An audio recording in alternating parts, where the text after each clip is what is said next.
ლიტვის საგარეო საქმეთა მინისტრი გამოვიდა ინიციატივით, რომ საქართველოს პრემიერ-მინისტრმა და პრეზიდენტმა ქვეყნის საგარეო კურსთან მიმართებაში ერთობლივი განცხადება გააკეთონ.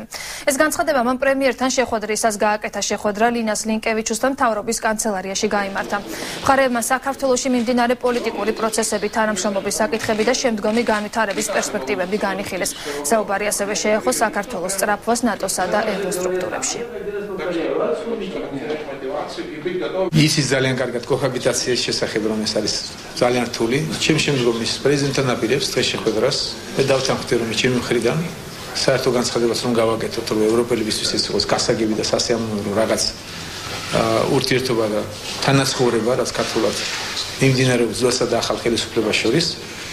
და მე არ დავასწრებდი, რამდენადაც მისი იყო ინიციატივა, შეხვდება ალბათ პრეზიდენტსაც და შეიძლება კიდევ გაჩნდეს საფუძველი ახალი შეხვედრის.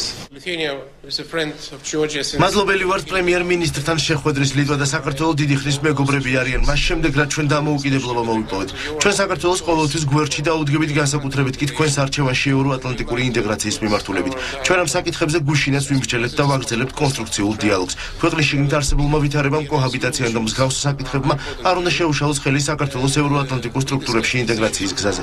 ჩვენ ყველაფერს გავაკეთებთ, რომ საქართველოს დავეხმაროთ.